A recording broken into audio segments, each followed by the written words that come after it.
Assalamu alaikum wa rahmatullahi wa barakatuh to some and peace out to the rest of you. Hit the share button. I'm not going through this long explanation. I'll get straight to it. Shout out to Mr. Fantastic and to Cortez Smith for bringing this to my attention. Corporal punishment in Black America. Well, let's take corporal punishment in the black world in general, actually. Between colonization and enslavement, we've learned some pretty harsh methods. We have to remember that Africa now is not the Africa that our people left behind when they were taken away by force, because Africa now is coming out of colonization, colonialism. So I'm not really sure in which regions of the world what child discipline was like. I don't really know. What I do know and what I do understand is that right now, generally speaking, it's universal throughout the continent and the diaspora that we do discipline our kids.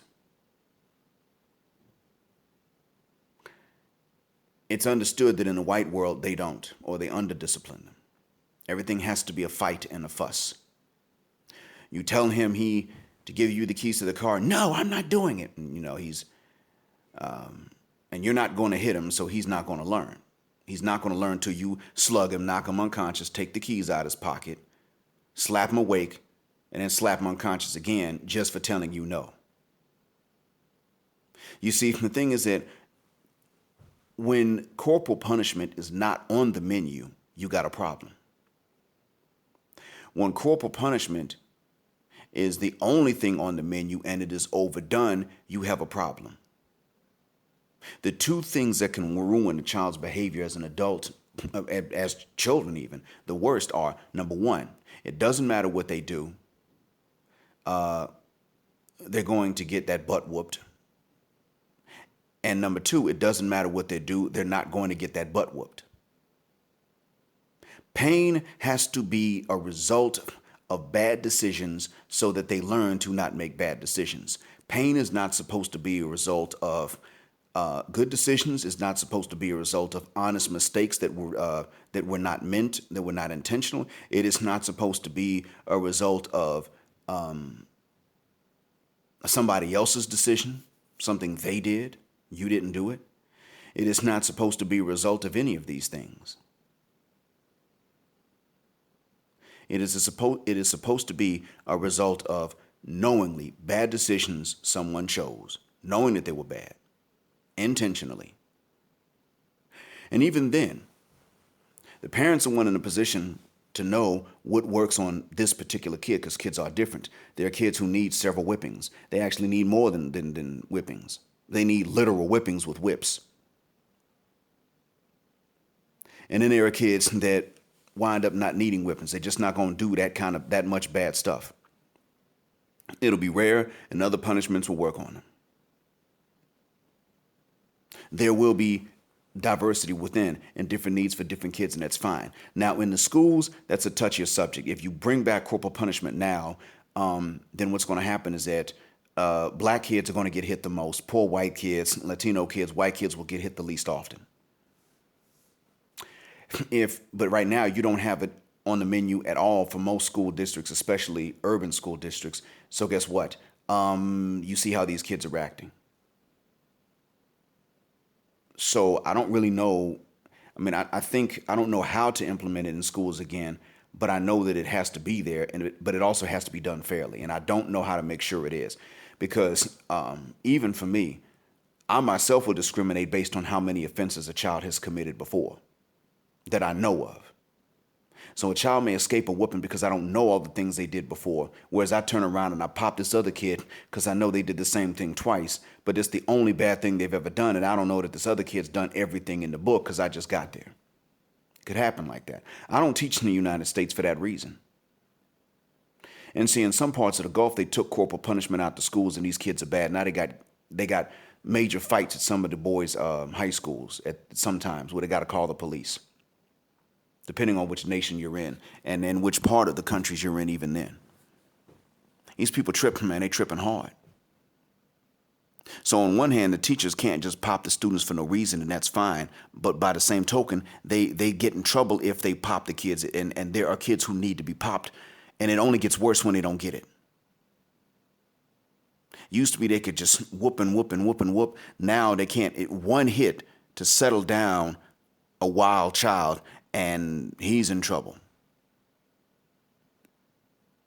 And I'm just like, you don't do that. You don't put teachers in positions of responsibility for things they don't have control over. So that's an extreme. But let me talk about us. I'm going to give us 2 bits of advice that will help us define the extreme. And I'm so glad that I saw Cortez and Mr. Fantastic in writing and in voice debate this quickly. And I haven't even seen the end of it yet.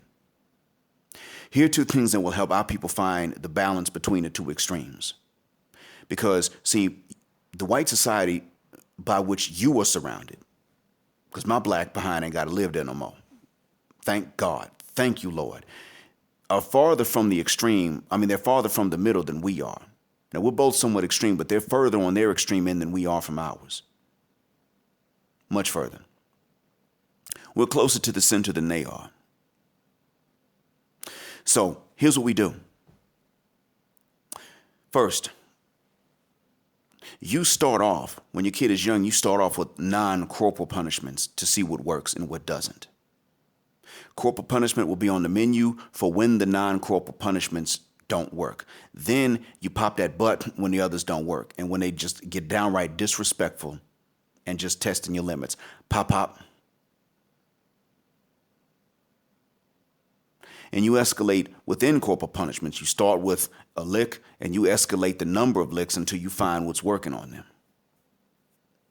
But by the same token, you've got to do something that a lot of us don't like to do, that whites will do, and that is positive reinforcement. Now, whites have positive reinforcement, but they give that away too cheaply as well, so the kids can act bad and still get it. But we need to use positive reinforcement for when children are consistently well behaved. Now, what this does is that gives them a choice. They get to choose the outcome with the right decisions and the wrong decisions. But they can detect a reliable pattern. See, we haven't done the positive reinforcement thing as a whole. We got to have these tough edges and with our kids, and screw that. You can do that when they start misbehaving. You don't do that when they're behaving themselves and they're showing you respect. And one of the things you got to understand is that you may be leery of them spending too much time with the wrong kids, and it's fine, but then that means that you got to be the one that puts in some of the time with them. So if you don't want them hanging around with little knucklehead, badass kids on a weekend, fine. That means you got to get your butt up on a weekend. And when they wake up, when y'all are both awake, you got something planned. Y'all do it together.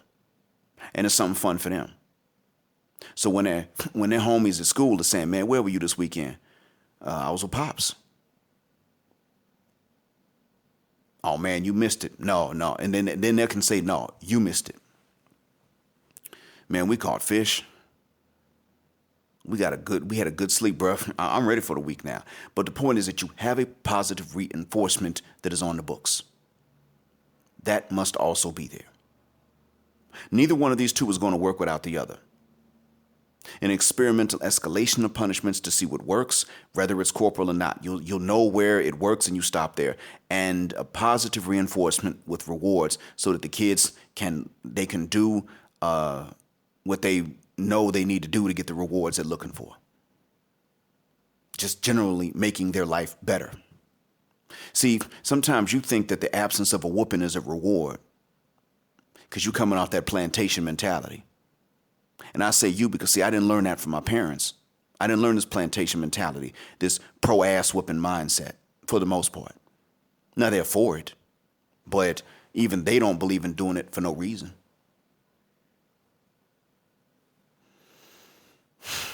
But, our people, sometimes we brag about how we whoop behind for no reason. Doesn't take anything. Oh, yeah, I taught him a lesson. Of course you did. Of course you taught him a lesson. And you're going to brag about the butt whooping you gave him because you're still a slave-minded nigga. Not because he earned it and he blew the chances. But then he goes to school and nobody can whip him, and you see how he acts up then. I'm going to tell you this. The way that, see, when we cut a fool, a lot of times we cut a fool for different reasons than our captors' kids do. That's the difference. So anyway, you now know the two things that it'll take. And I'm not even going to sit up and say that I've got extensive experience. I only have 3 kids, but I've seen this work with others.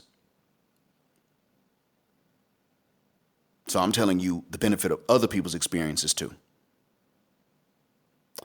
And I hope it works. And hopefully one day this recording, well, it will be right, but hopefully one day it won't be necessary. And until that point, I hope it's beneficial to you.